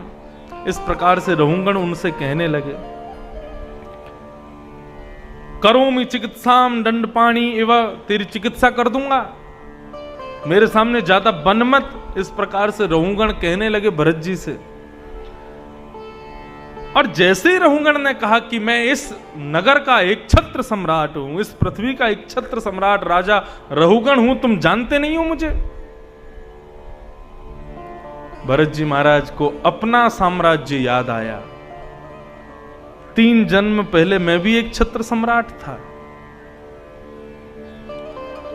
लेकिन अपने पिता की छत्र छाया में रह करके ऐसा गुमान मैंने नहीं किया जैसा इस रहुगण को। और ये सत्संग सुनने जाता है, क्या सुनता है सत्संग में?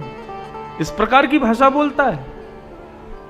रहुगण राजा से आज जड़ भरत जी बोल पड़े।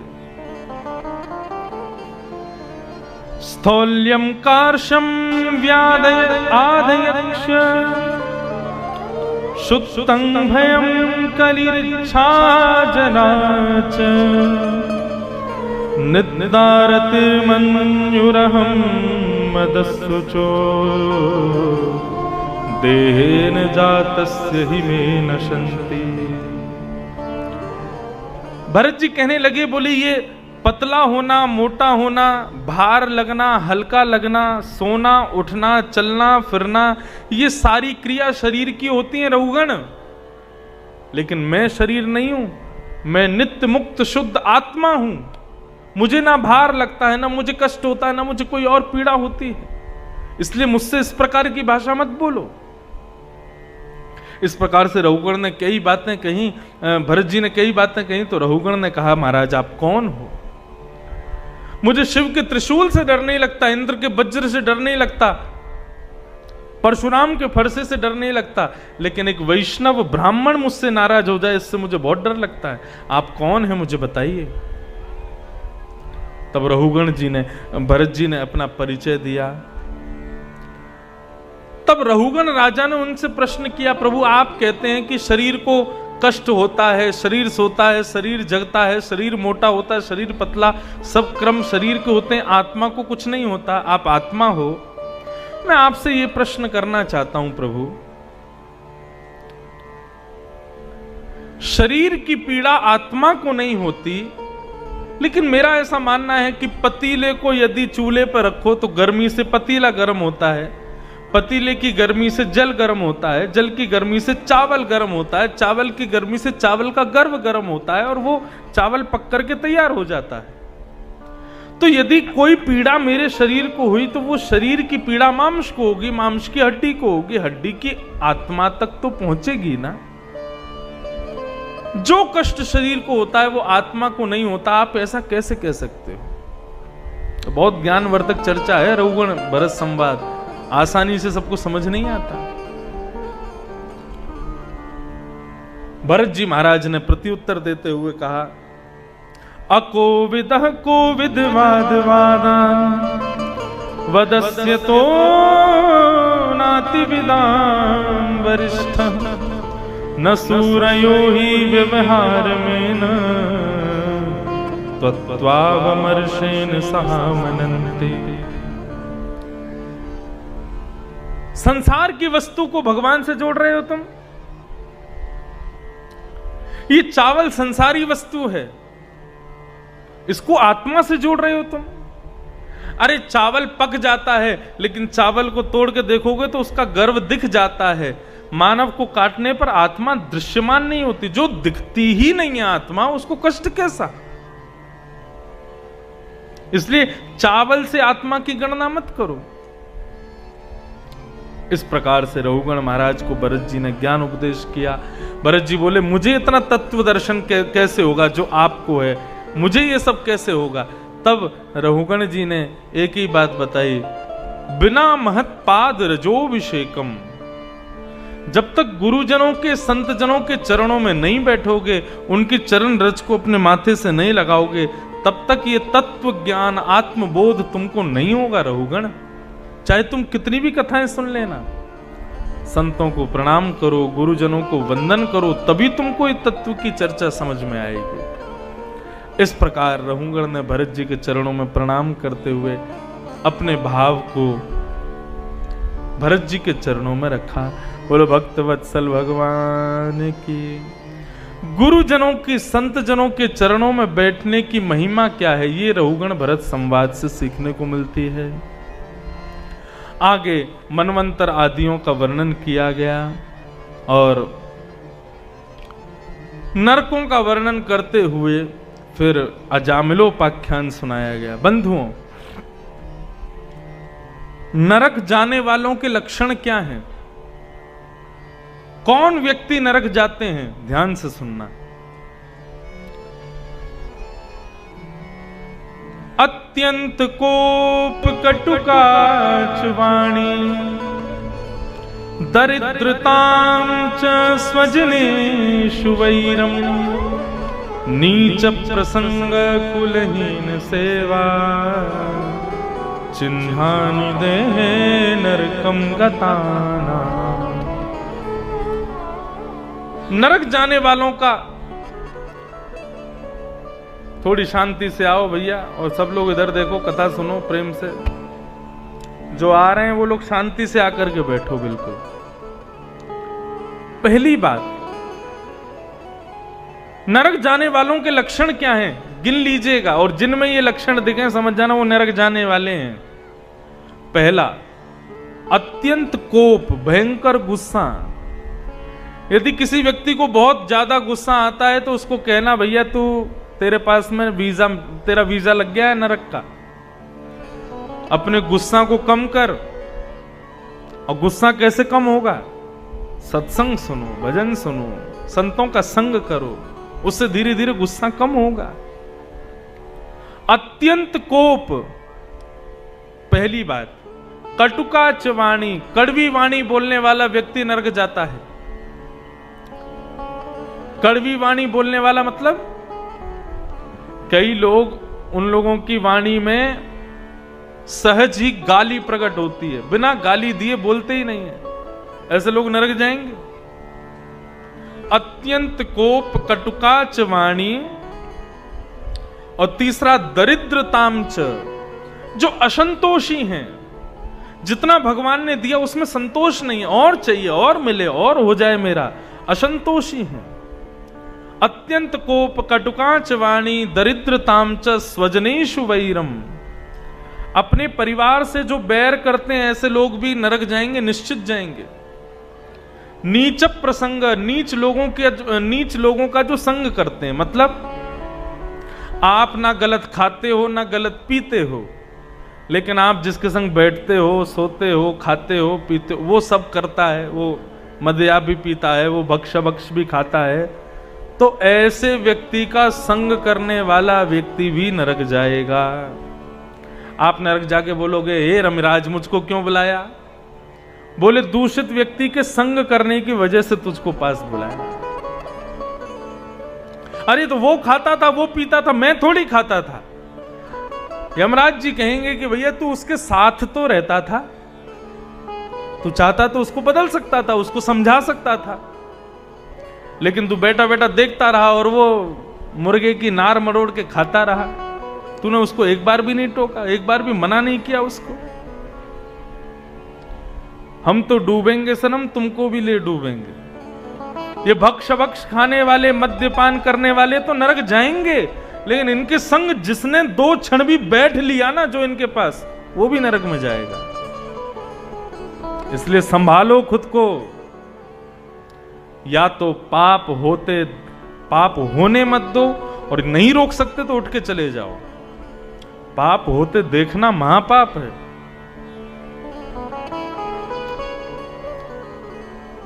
बदलो। तो नीच प्रसंग, जो नीच लोगों का संग करते हैं, ऐसे लोग भी नरक में जाते हैं। कुलहीन सेवा, माता पिता भाई बंधुओं से बैर करने वाले व्यक्ति की जो सेवा करते हैं वो भी नरक में जाते हैं। ये नरक जाने वालों के चिन्ह बताए गए हैं। और नरक कौन नहीं जाता है? यमराज जी महाराज कह रहे हैं, जिह्वा न वक्ति भगवद गुण नाम धेयम् चेतश्चन स्मरति तच्चरणारविन्दम् कृष्णायनो नमति यत्सिरेकदापि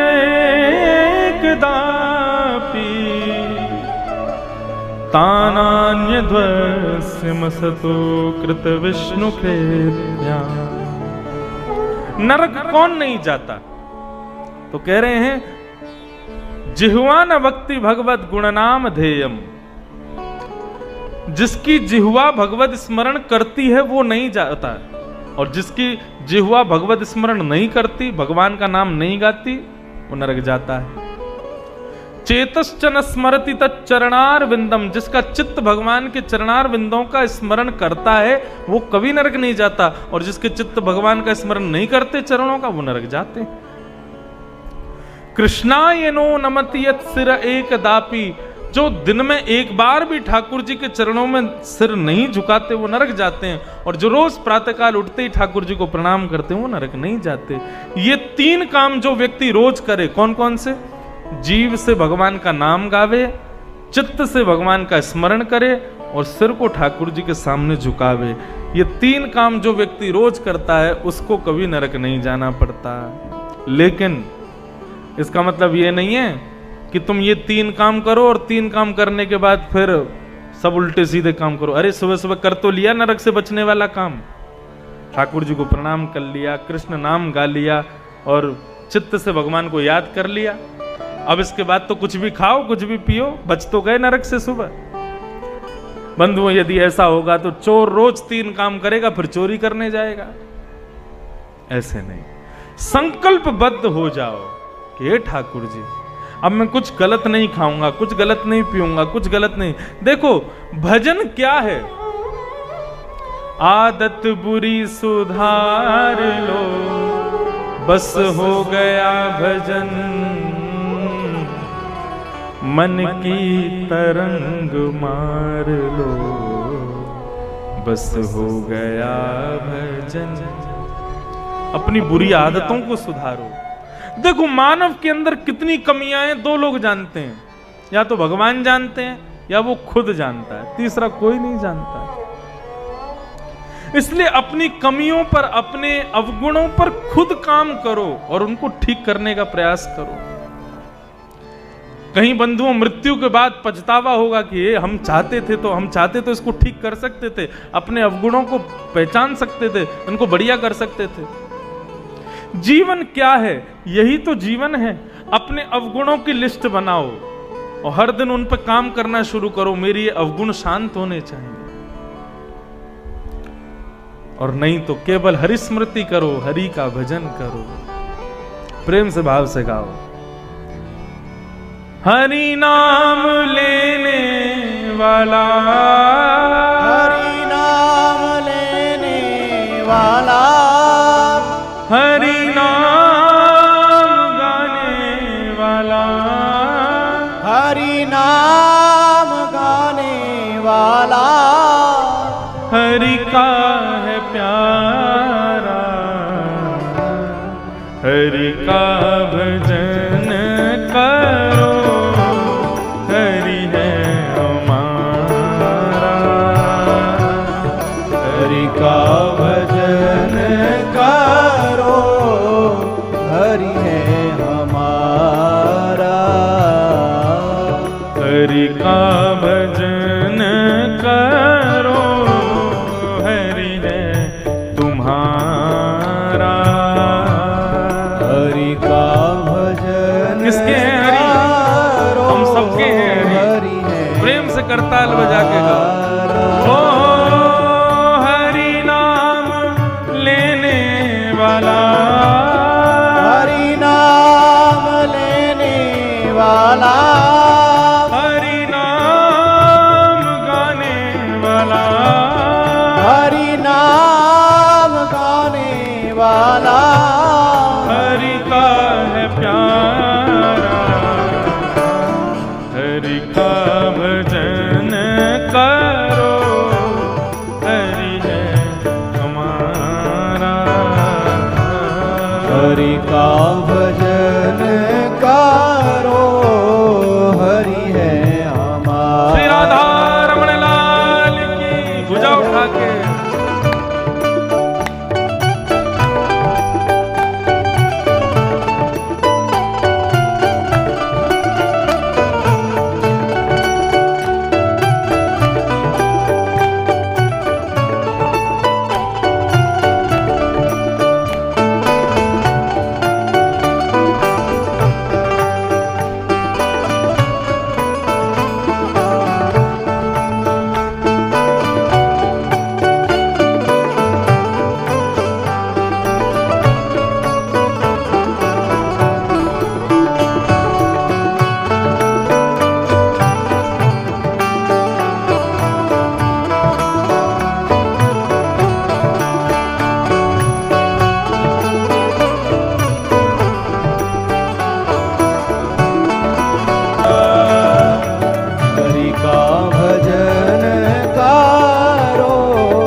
बंधु यही हरि करुणा सिंधु, यही हरि करुणा सिंधु।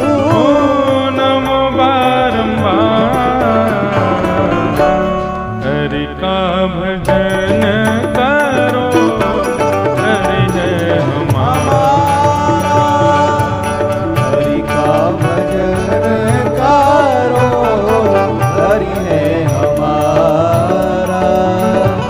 हरि का भजन करो, हरि है हमारा।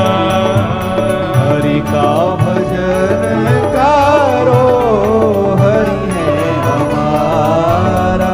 ओ हरि नाम लेने वाला, हरि नाम लेने वाला, हरि नाम गाने वाला, हरि नाम गाने वाला। ओ हरि का है प्यारा, हरि का भजन करो, हरि है हमारा। हरि का भजन करो, हरि है हमारा। ओ हरि है हमारा। ओ हरि है हमारा। हरि है हमारा।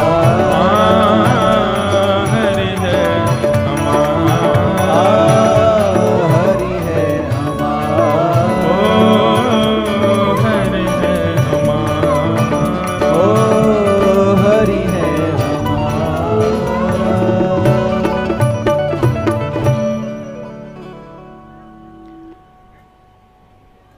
इस प्रकार नरकों का वर्णन किया गया, कौन नरक जाते हैं कौन नहीं, उनका भाव बताया गया।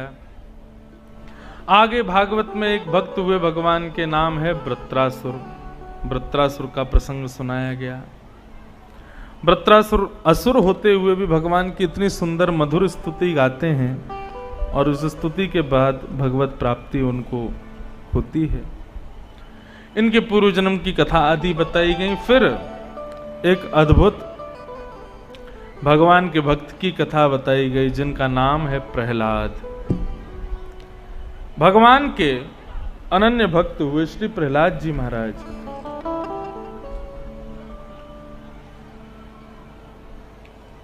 बहुत ध्यान से सुने।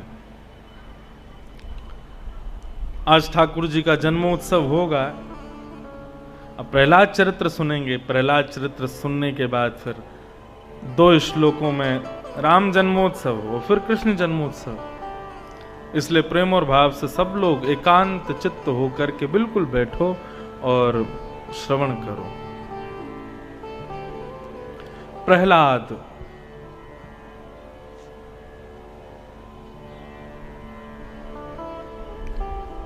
सतयुग के राक्षस हुए हिरण्यकश्यप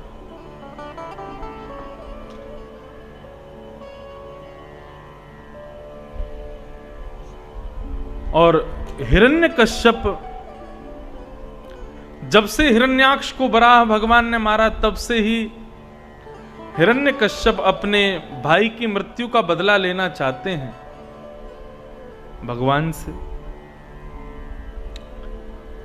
हिरण्यकश्यप और हिरण्याक्ष का मतलब क्या होता है?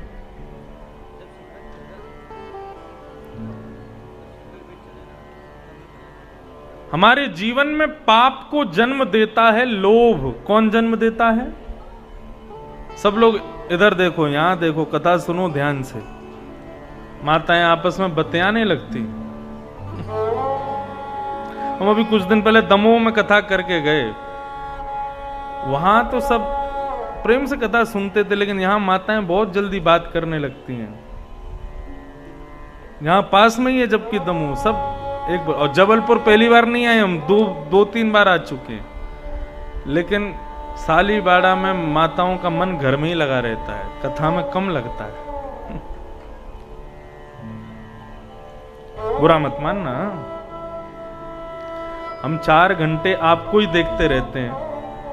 विचार करो, हम ऐसे बैठ जाएं, पंडित जी महाराज सब ठीक, भोजन पानी प्रसाद हो गया कि नहीं, जल वल पाए कि नहीं, और यादव जी सब मंगल। और भैया ज्ञानवेंद्र ठीक हो, हम ऐसे बात करें कितना अजीब लगे हैं। आप लोग बीच बीच में फोन में व्हाट्सएप खोल लेते हो, हम व्यास जी हैं, हमारे पास भी फोन है, हम खोल रहे हैं व्हाट्सएप पे क्या चल रहा है, कितना अजीब लगे कथा करते करते व्यास बीच में फोन चलाए। तो जब व्यास जी एकांत चित्त से इतनी सारी पब्लिक को देखते हैं तो पब्लिक व्यास को क्यों नहीं देखती? हम यहाँ कथा सुनाने आए हैं, इतनी दूर से आए हैं, इतना पैसा खर्च किया यादव जी ने, कथा करवा रहे हैं।